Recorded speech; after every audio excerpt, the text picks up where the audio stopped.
Praise God, si Kuya Tio ay bilhin na sa Zamboanga. The truth about it ay matagal na akong nagtrabaho doon sa lugar na yun. 1 year. Bata pa ako nun. Ngayon, hindi ko alam. Pero praise God, at 75, hindi pa naman ako nagsasalamin para magbasa. Praise God! I don't think, Lord, may stop naman, 16 hours going to the Bicol region. Kasi doon sa unang pa nila core. Sa dulo po kami ng Luzon, doon sa may Sorsogon area. Ang biyahe ngayon doon ay 16 hours. Normal, huminto lang ako sa gasolinahan. Tapos one times nagkakapi ng konti, then go. At normal na biyahe ko, I don't drive daytime. Pag daytime kasi ang daming harang sa kalsada. Mga bawat school, may mga nakaharang. So gabi, maraming tricycle kasi sa umaga, maraming mga motor, praise the Lord. Pero matanda tayo napunta. Binabati ko nga pala kayo, parang Thanksgiving victory party nyo ngayon. Praise God. Yan po maganda sa Lord. Amen. Always victory. Kasi sa Lord po ay wala pong history sa Bible. Paapat na ikot na ako ng Biblia. Wala pong record sa Bible na natalo si Lord. Amen. Lagi pong winner ang Panginoon. Praise God. Kaya sabihin mo sa katabi mo, dapat winner ka. Winner ka. Praise God. Sa'yo to. Ngayon, para maging winner ka, mag-win ka rin. Sino yun? I-win natin. Sino i-win? Number 1 po, yung ating mga bloodlines. Alam niyo po, we are so favored. Sino po na born again dito sa Middle East? Taas ang kamay. So, yung sa Pilipinas po. So, marami rin po dito. Napakapalad po natin dahil ginamit si Lord sa buhay ko para ako ay ma-restore rito. I was born again sa Riyadh, Saudi Arabia. Nagtrabaho po ako doon 15 years before.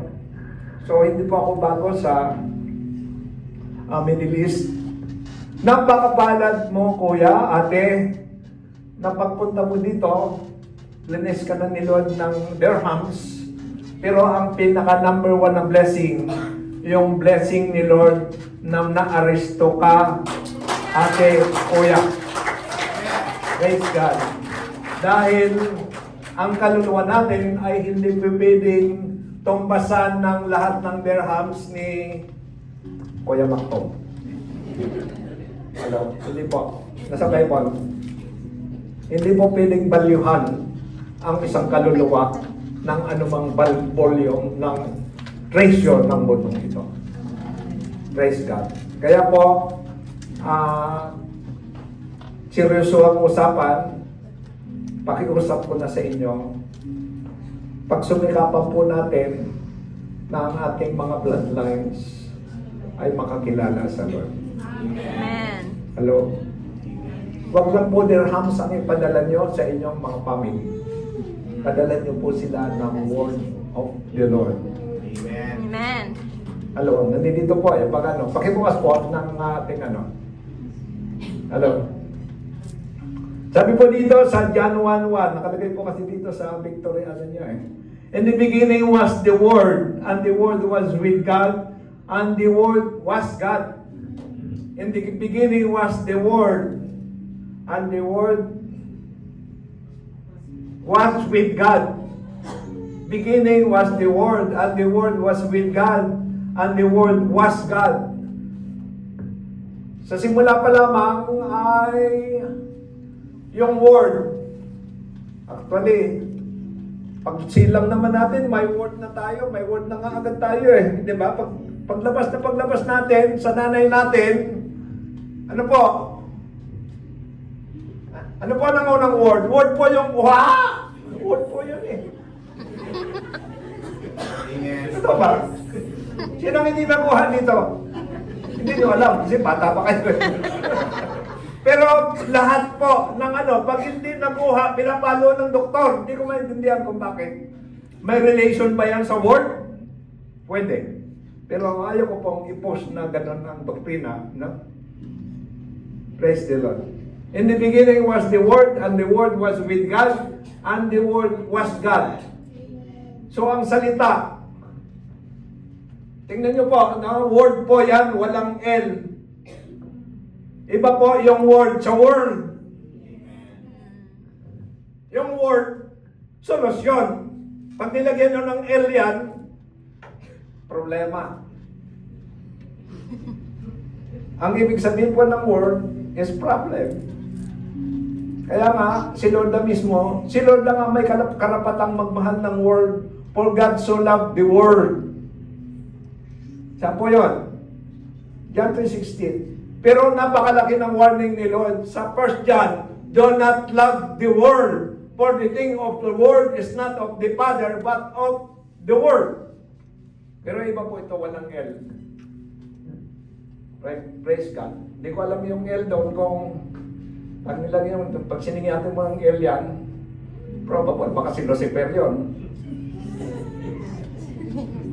Hindi ko alam. Praise God. Pangalawa po, ano? He was with God in the beginning.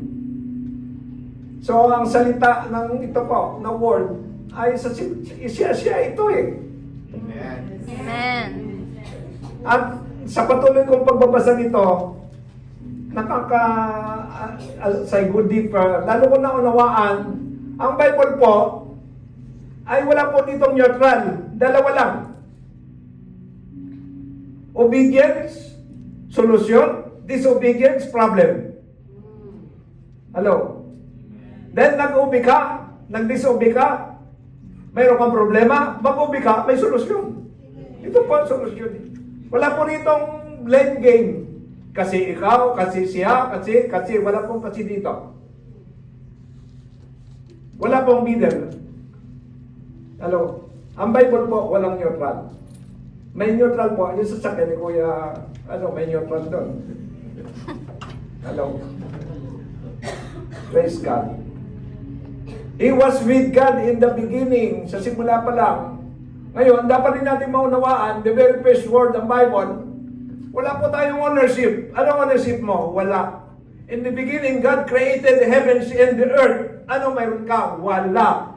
Amen. Kaya po, kung mayroon kang bilyones ngayon, ang may-ari nun, si Lord. Amen. Kung mayroon kang sikat ka, ang may-ari ng kasikatan mo, si Lord. Kung ikaw ay ubod ka ng...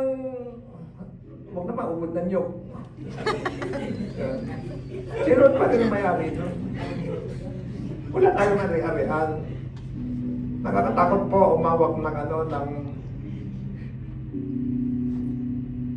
minsan, bakit hindi tayo, maraming Kristiyano, bakit negative ang buhay? Bakit plano ba ni Lord yun? Hindi po. Basahin nyo yung Jeremiah 29:11. For I know the plan I have for you, declares the Lord. Si Lord ang nag-declare eh. Hindi naman declare ni Cor, hindi declare ni Kuya, hindi declare ni Pastor Sen, ni Brother Sen. Hindi declare ni Bongbong Marcos or ni Duterte or what. Minsan, politicized na tayo. Hello? For I know the plan I have for you, declares the Lord, plan to prosper you. Plan to give you hope and future, hindi po mag-borrow. Nagkakaproblema eh. Binabago natin yung Nakita nyo po, oh. Plans, for I know the plans I have for you, declares the Lord, plans. Marami pong plano si Lord, hindi lang naman isa. To prosper you and not to harm you. Plans to give you hope and a future. Anong future? Doon. Amen. Hindi doon. Praise God. Ang plan ni Lord sa atin, langit. Huwag niyo dagdagan ng iyong langit, lalagyan niyo pa ng isang ngit. Lalabas ng langit-ngit. Kaya marami pong Kristiyano,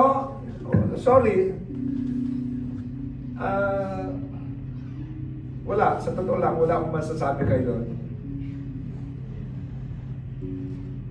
Yeah, plano niya yun. Yung next verse po, ate. Sa John 1. Ano? Through Him, all things were made. Through Him. Wala po tayong part sa creation, wala tayong part. Kung nakagawa ka ng cabinet, tandaan mo, yung kahoy ang may-ari si Lord. Yung bako doon, galing doon sa bakal, si Lord ang may-ari doon. Yung talent mo, ay si Lord din ang may-ari. Wala tayo eh. Through Him, all things were made. Wala tayo, kaya ang kailangan natin ay mag-humble kay Lord. Isa lang naman po. Ba't hindi tayo pinayayaman? Ba't hindi tayo binibigyan ng 1 million na dirhams? Hindi ka tayo prepared ng 100 dirhams. Paano ka bibigyan ng 1 million dirhams? Hindi ka nga prepared sa 10,000 dirhams. Ano? Amen. Bakit? Nakakatakot po humawak ng pera. Ano? The rewards of humility and fear of the Lord are, plural, ang reward ng humility, humbleness, are, number 1, honor. Pag humble ka kay Lord, bibigyan ka ng honor, i-elevate ka. Tataas ka, bibigyan ng honor, mga medal or certificate, anything, ibabantog ka ni Lord. Pangalawa, yaman. Pangatlo, life, some life, there. Kaya kung hindi tayo prepare sa 10,000, paano ka magpapagtitiwalaan ni Lord ng malaki? Eh maliit pala, nakakawalaan na. Paano pagkakatiwalaan? Nakakawalaan na nga. May katina, nakakawalaan pa. Let us be very, very, may sasabihin pa ako sa inyo, mga kuya, mga ate, liwaliwanag. Without Him, nothing was made that has been made. Ano ang unang ginawa ni Lord? In the beginning, God created the heavens and the Lord says, let there be light. Bakit light ang inuna? Kaya, sa creation. But yun ang una niyang Because there is total darkness. Eh, paano natin makikita ang creation o madilim? Hindi ba? Paano mo ang beauty, makikita ang beauty ng asawa mo kung nasa kwarto kayo, naubod ng dilim? Maski mistisa ang asawa mo, pag nasa loob kayo ng kwarto, sigurado ang kulay na negra.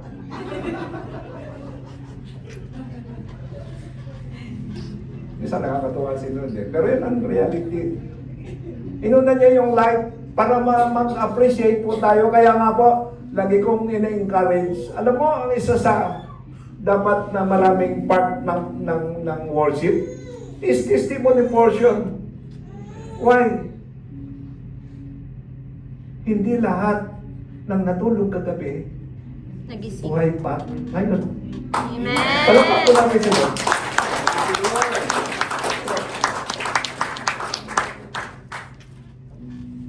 Marami na atake. Marami nasa ICU.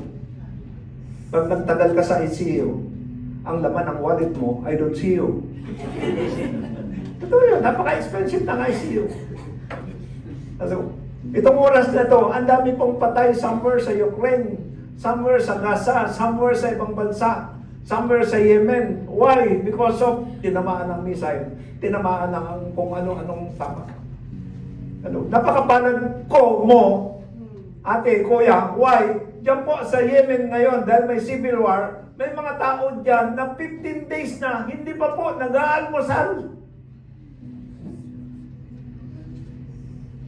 Grabe si Lord. Katapos, pupunta ka lang sa church. Tatapos kaya, ang laking rebuke ni Lord sa sa kanyang salita. They worship me with their lips, but their heart is in Boracay. Pwede pa ito.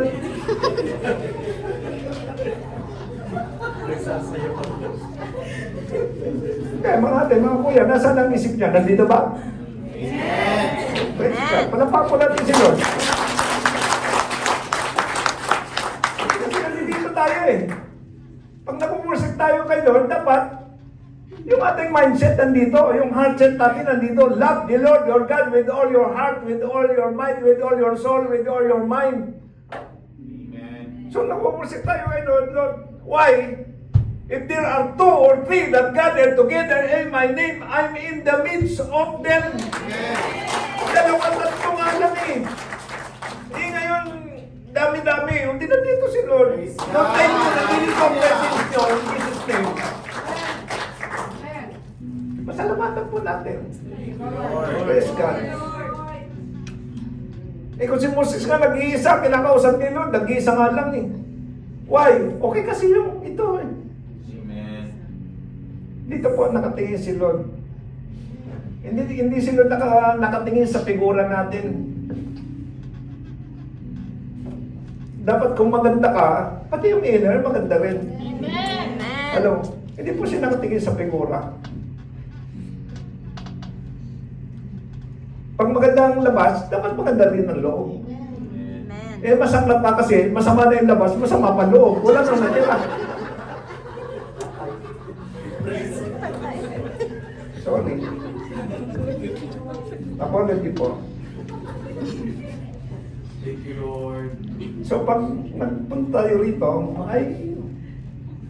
we must be prepared to meet the Lord. Amen. Praise God. Prepared ka ng...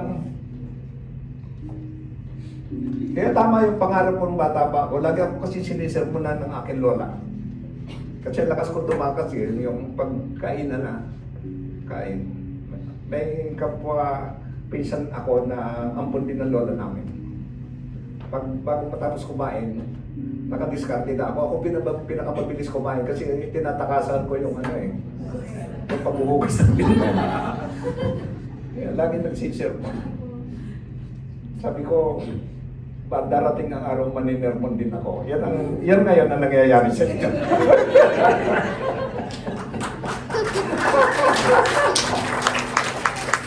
Ganti-ganti lang yun.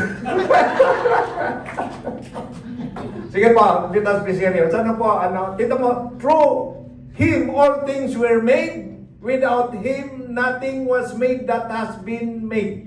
Nothing. Wala pong nag-i-exist sa buong sanlibutan, sa buong anuhin mo na lahat. Negative nga ang bakterya eh, pero sino na may-ari nun eh? Ano? Akala natin, kasi, He created all things for Him, in Him, through Him.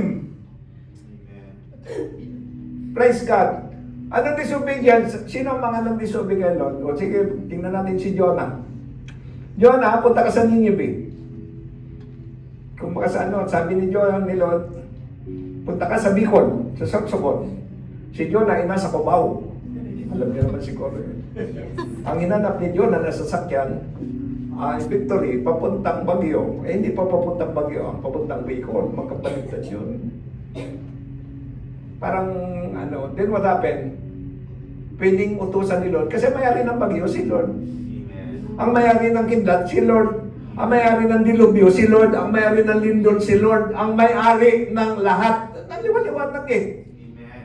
Praise God. Kaya kung walang laman ang wallet nyo, kneel down, Lord. Ano po ba? Bakit po walang laman ang wallet ko? Repent na agad. Pwede na bang humingi eh.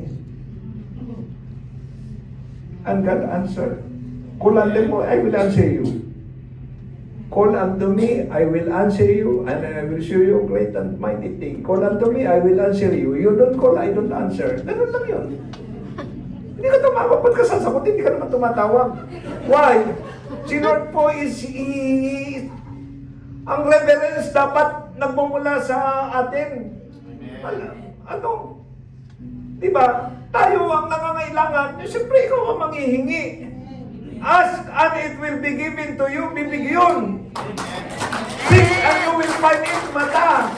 Knock and the door shall be open unto you. Respect. Knocking is respect. Hindi nakalagay, sipain mo pinto. Dum. Hindi nakalagay. That is disrespect. We have to give reverence. Kanino na bibigay? May sakot agad eh. Ask kanino? Kay Lord. And it will be given kanino? To you. Oh, naghingi ka ng basa, bibigyan nga siya ni Lord. Tuyo! Tuyo pa nga eh. Ang dami pong passage sa Bible na lahat po ito ay this is a book of solution Amen. pag nag-obey ka. And this is also a book of problems pag nag-disobey ka. So kailangan natin magbasa. Pati na yung college ko, I believe na banggit ko na doon sa hata. Mag-aral po kayo ng Bible, huwag po kayo mag-aral sa Cellphone. marami po ditong online. Masisira ang budget nyo.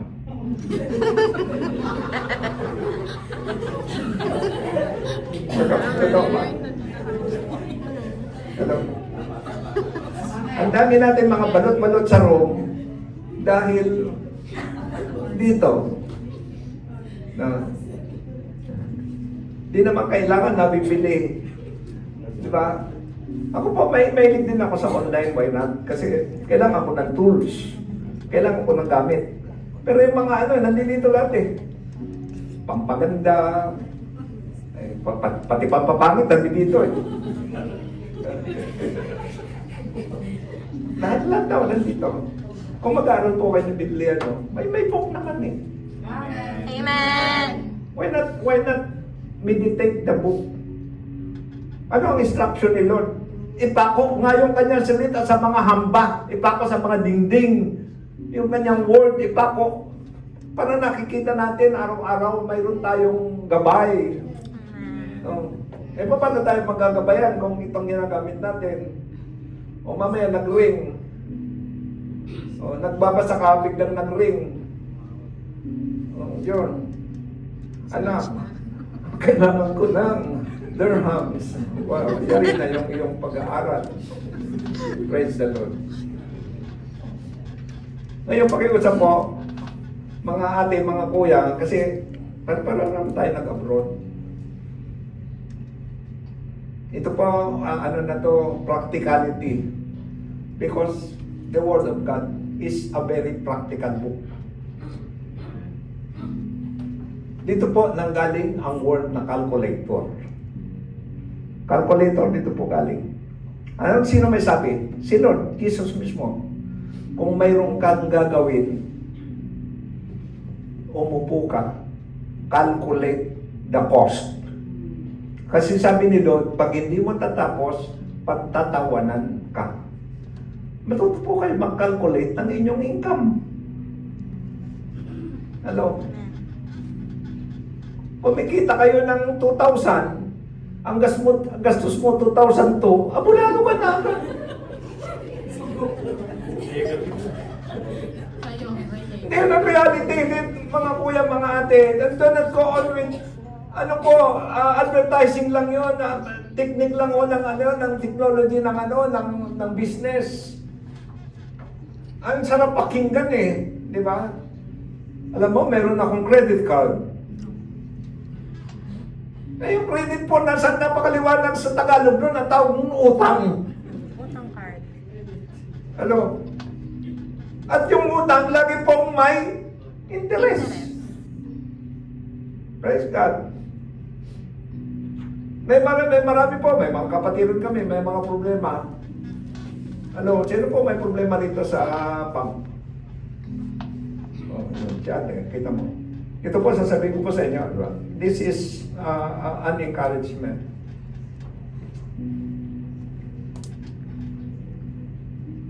Nung manghiram kayo sa bangko, hindi naman po kayo pinunta ng bangko eh. Punta ka dito, mangutang ka. Hindi. You are the one who decided it yourself to go to the bank. And you make a vow. Sa Bible po, if you make a vow, kung ikaw ay nangako at hindi mo ginawa, accountable ka kay Lord. Basahin niyo po ang inyong Biblia. Hello? May responsibility po tayo na yun. Dahil di naman tayo pinilit ng bangkot. Praise God.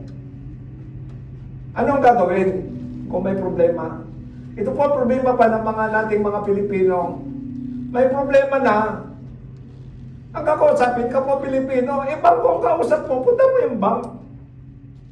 Mr. Bank, ito po sitwasyon ko. Sa ngayon ay pwedeng nawalan ng trabaho. Pwede, di ba? Nagkaroon kasi ng pandemic. Pwede. Kasi ang pang tao din naman yun eh. Christian na tayo, let us be honest. Nawalan ako ng trabaho. Hindi ko kayo mababayaran temporary hanggang wala akong ano. Minsan po kasi inaantay pang dumating yung mga may mga ano na yung tawag doon? Penalty. May mga court cases na mga dumating na doon sa may mga sulat na yung bank. Dapat bago kasulatan ng bank, buto de bank. Alam niyo po ba sa case na pag ikaw ay may nangyari na ginawa at ikaw halimbawa wanted ka. Ito po history, ito po ang batas. Pag may wanted ka at ikaw ay kusang pumunta sa court, automatic po, kung ikaw ay makukulong ng 1 taon, kalahati na lang. Kasi nabawasan po ang cost ng court na pulis. O pulis kasi may bayad yan eh. Hinahanap ka, wanted ka eh. Automatic po yun. Nandito po ako, nabalitaan ko na mayroon akong arrest warrant or anything. Nagsusubmit po ako. Automatic po yun. Alam ng court yun. Kalahati na lang yung kung sakali. Minsan pinatatagal natin, pwede taguan, pwedeng ganituhan, pwedeng ganyan. Kuya, ate, pag gano'n na, pataas ng pataas ang problema mo. Yan. Tapos, siyempre, may collateral damage yun. Anong collateral damage? Dahil may sulat, hindi ka nagre-report, mayroon ka ng stress. Yun. Yung hypermart, solusyon yan sa mga bibilhin. Pero yung hypermart, pwede rin maging cause ng hypertension. Magkamag-anak yung magkapareho ang word eh. Yan. Hyper eh. So, ano po, simple things, no? Be honest, yung kung mo sa kanino man, para po masolusyonan yung dapat solusyonan. Yan po, liwaliwanag. Ano po ang next verse, ate? In Him was life, and that life was the light of all mankind. In Him was life. Sa Kanya may buhay. Amen. And that life was the light of all mankind. At ang light na ito ay ilaw. Ilaw ng lahat ng tao. Now, next po. The light shine in darkness, and darkness has not overcome it. Ang darkness po ay pwedeng talunin ng liwanag, pero never po na ang liwanag ay talunin ng dilim. Nakakita na po ba kayo ng ano tawag dito? Ng kandila na ang lumalabas dilim?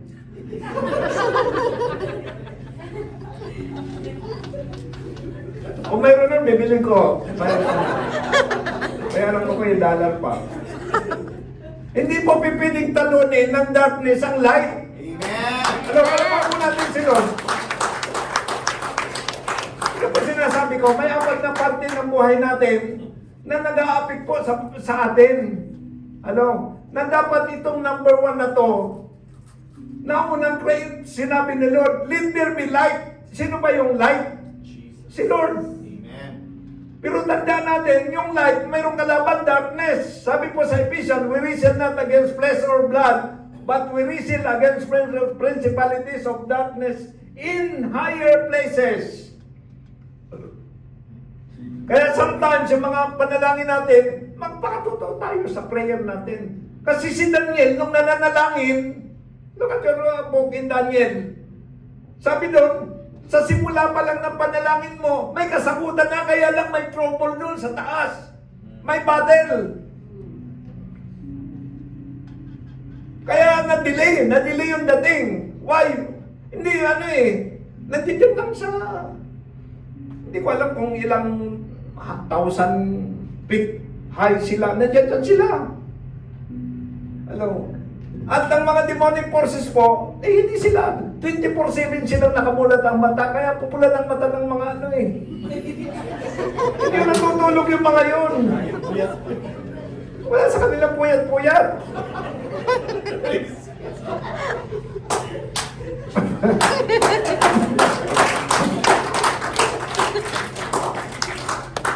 Praise God. Samantalang tayo, pag nananalangin, nagsisimula pala, nag-ikaw na. Nakita niyo po, sa totoo lang. Kasi ayaw po ng demonyo na nananalangin tayo. Ayaw niya na tumatawag tayo sa ating Diyos. Gusto niya mamaya may nag-ingay, mamaya naghihikab ka na, mamaya kung ano-anong mga events. Praise God. So let us be serious in our prayer. Let us be serious. Kasi yan na nga po, Amen. the light shine in darkness, and the darkness has not overcome it. Amen. Wala po. Magdala po kayo ng gasera sa isang maliwanag na lugar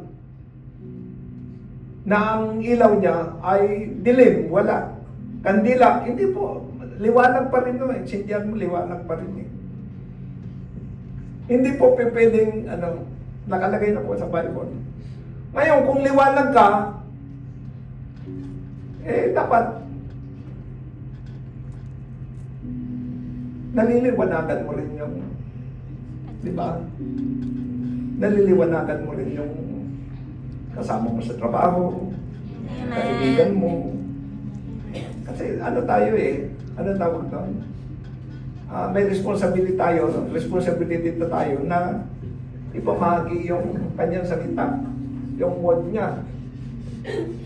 Hindi naman siguro nakakatuwa, nasa langit ka, nakikita mo yung kapatid mo nandun, binabarbecue. Hindi ko alam kung masarap ang amoy. Alam.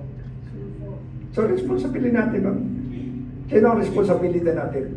Nasira ng gospel. Family, clan, kadugo, kuya, ate, nanay, tatay, lolo, lola. And actually sa Bible, even yung enemy, love your enemy nga eh. Amen. Hello, dapat, kaaway kita. Hindi nakalagay sa Bible eh. Lahat may chance kay Lord na makamaligtas. Amen.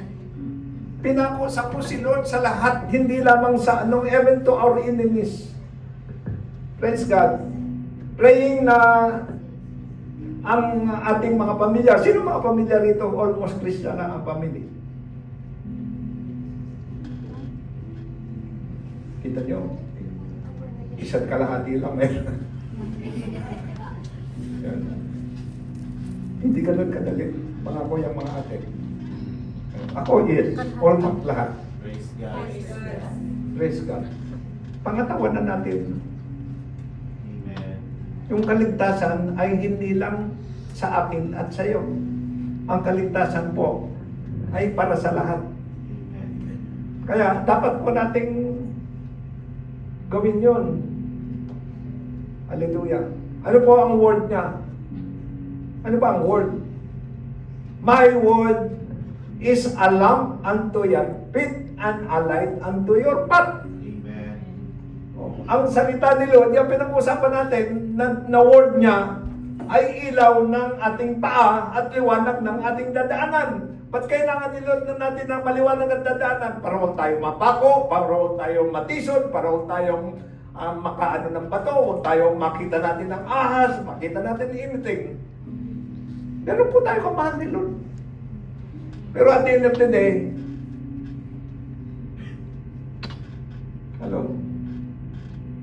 we are so yung kaligtasan po, hindi lang para sa akin. Kuya, ate, kaligtasan ay para po, number one, pakiano na po, magmuni-muni lang tayo. Buksan niyo po yung 1 Peter chapter 4. Verse number 7 po.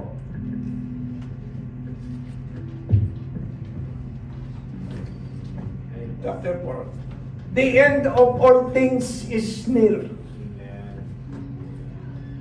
Therefore, be alert and of sober mind so that you may pray. The end of all things is malapit na. Hindi na ako nagtataka ng mga lindur sa Pilipinas, hindi na ako nagtataka ng mga gera, hindi na kayo dapat magtaka doon, nakasulat na sa Bible. If you are reading your Bible, nakasulat na it was prophesied already, written in the book, in the Bible. Amen. Ano? There will be war, there will be gera. Ang katotohanan, ang gera, nasa loob lang ng pamilya eh. Ano? Nag-aaway sa kapirasong lupa, nagdidimandahan, ang dami pong cases sa Pilipinas. Sino naglalaban? Magkakamag-anak. Pinagtatalunan yung mohon, pinagtatalunan yung mana, pinagtatalunan yung... Nagtatalo-talo. Oh, wala naman, hindi ba nanalo yun? 2 talo na eh. Nagtalo-talo, walang mananalo dun.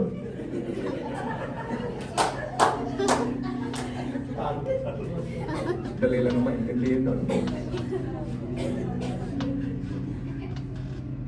Ay ano, the end of all things is near, therefore be alert. Be alert. Ano ba yung alert? Hindi ka nakaganon lang, hindi ka patulog-tulog. Praise God. An of sober mind. Ano yung sober? Ano, Tagalog ang sober? Yung... Hindi lasing. Matino. Yung malinaw ang isip. Ano? Clear mind. Malinaw ang isip. Ang ibig sabihin nun, hindi ka nagkikit-hit.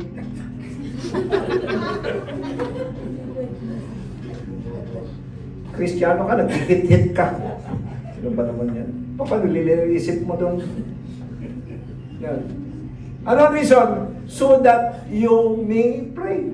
Amen. Amen. Mahirap pag-pray nang hindi malinaw ang isip natin. Kaya minsan, hindi natin may pag-pray yung ating mga family. Bakit? Hindi naman malinaw ang ating mind. Hindi malinaw ang ating focus, hindi malinaw ang ating attention, everything. Ay, ilang oras pa mag-preach dito? 3 araw. Napakatagal. Tagal nun.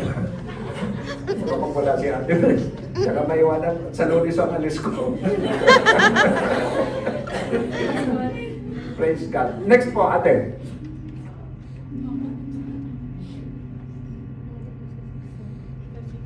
Hindi po, next doon sa Peter. Ah, sa first one. 8. Verse 8 po. 1 Peter 4:8.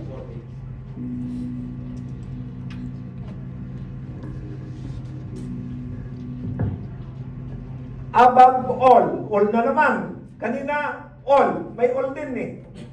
Above all, love each other deeply. Saka yung kay Puturan pa ng above all, love each other deeply because love covers all multitude of sins. Amen. Ako po, C-E-N, hindi pa ako is-I-N. C-E-N, brother Shen. Baka magkamali kayo ng spirit kasi mahirap na. Praise God. Baka hindi pa ako kamag-anak ni Cardinal Sin. Praise God. So above all na naman po, all, love each other deeply, malalim. Kasi pag malalim ang love mo sa hindi ba, na natututo kang yung hindi ka pasensya, na pagmapasensyahan. Saka mga ate, mga kuya, pakiusap po, inuulit ko palagi ito. Maliit pa lamang po yung something dito. tanggalin nyo na. Ang tawag po nun is animosity. Pag hindi nyo na-control yung animosity, ang kasunod po nun, resentment. Ang resentment po, may kasama ng resistance. Pag dito dumaan si kuya, dito ka dadaan. Pag dito si kuya, dito ka dadaan. Kasi may resistance na po. Pag hindi nyo na-settle yun, ang kasunod po nun, anger. At ang sabi ni Lord, ay, ba't ba itong pinakikitawag? Ang kasunod nun, ano sabi ni Lord? Do not let the sun go down with your anger. Bakit? Ang anger, yan po ang mga root cause ng napakaraming sicknesses. Stress. Nandiyan yan heart attack. Nandiyan yan hypertension. Nandiyan yan mataas ang glucose. Nandiyan yan mataas ang creatinine. Nandiyan yan ang kung ano-anong mga analysis ng katawan natin. At yan po ang cause ng hindi na nagigising. Pag hindi na settle at bata pa, kaya pa yung anger, ang kasunod po nun ay hatred. Ano po ang kasunod ng hatred? Thou shalt not murder. Maghihiganti ka na. Kasi mayroon ka ng hatred. Gusto mo nang... Ang nakakalungkot pa, ba't ka maghihiganti? Paano ka maghihiganti? Ang height mo lang naman, 4'11".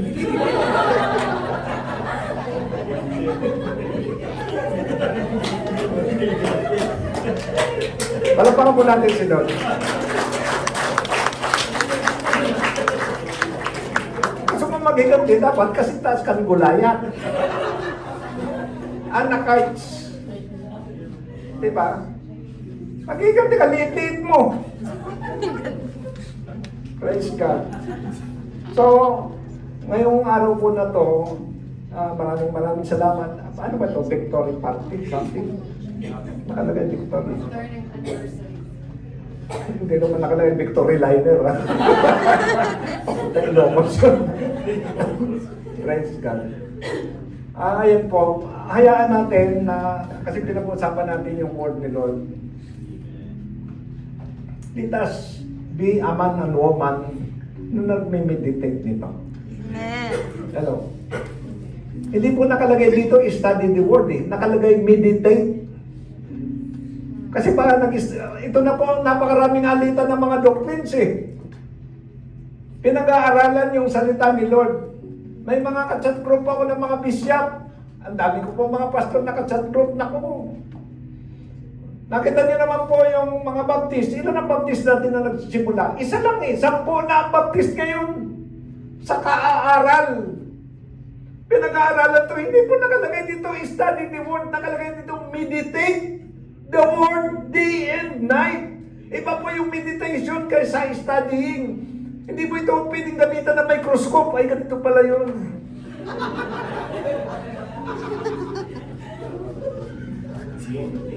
Amen. Sa totoo po, kinalimutan ko na ano pa ako sa Bible school something, yung mga anong araw. Napakahirap pa mag-aral nun eh. Kasi yung corresponding school. Tapos pa ako, sa yours pa ako nag-aral. Kinalimutan ko na po. Hindi ko nga alam kung nasa na yung certificate ko eh. Kasi ang dami pang tatalo. Nagtatalo-talo ko, walang panalo. 2 talo na. Walang panalo. Simulan niyo po, nung magugulat po kayo, as you go on reading and meditating, magugulat po kayo. Parang si Lord, nakikipag-usap sa atin ng harap-harapan. Kasi siya to eh. In the beginning was the Word, the Word was with God, and the Word was God. Siya ito eh. Amen. Eh kung pagising sa umaga, cellphone, TikTok ang hawak niya. Patay. Tapos tayo na. Bakit yung nagtatawa? Yung nagtatawa, yun ang gawain niya. Sabi ni Huwag natin, walang po, ito yung, sinasabi naman ng Bible, that there will be a massive expansion ng science. At kasama po ito. Kasama po ito sa, nakasulat na po ito prophetically. Kaya, dapat po tayong maging, Use it wisely. nakikita naman natin. Nakakita na po ba kayo na gumagamit kayo rito? Ibili ako ng iPhone na Samsung na ang pangalan ay Mabuting Balita. Wala po. Meron nakalagay Samsung Mabuting Balita. Wala. Hello. Bible po nakalagay good news. Ito lang po ang good news. Pumunta po kayo sa ano ba yung bookstore? National Bookstore. Ito lang po ang nakalagay Mabuting Balita, good news. Wala, maski maggalong kayo dun, wala pong good news dun. Hindi ko naman sinabing bad news ang lahat dun. Pero ito lang po ang good news. Pero sasabihin ko sa inyo, mga ate, mga kuya, wala pong Samsung o iPhone na nakalagay good news. Praise God. So, let us reevaluate ourselves. Bilin na isang kuya, ate, pag sumikapan po natin, okay, use your iPhone to share the gospel to your nanay, tatay, o asawa, o anak. Ano, lalo na sa mga nanay po, mga tatay, nakalagay sa Bible, may mga anak po, tayo, train up a child when he is still young, when he grow up, he will not depart from it. Dapat tayo an example. Ano, nakakilala tayo, dinala tayo ni Lord sa lugar na ito para aristuhin na. Inaristo na nga dito eh. We're so blessed. Kasi kung nag-abroad ka, nasiran ka rito, hindi mo tinanggap si Lord, ako na po magsasabi ng word na condolence. Sayang. Siran ka na, hindi ka pa tumanggap, nandito na. Yan ang reason. Because sa Bible, in every season, there is a reason. May reason ka, ba't ka napunta dito? Lalo na kung dito ka nakakilala, yun ang plano ni Lord sa'yo, makakilala ka sa Panginoon. Hallelujah. To God be the glory.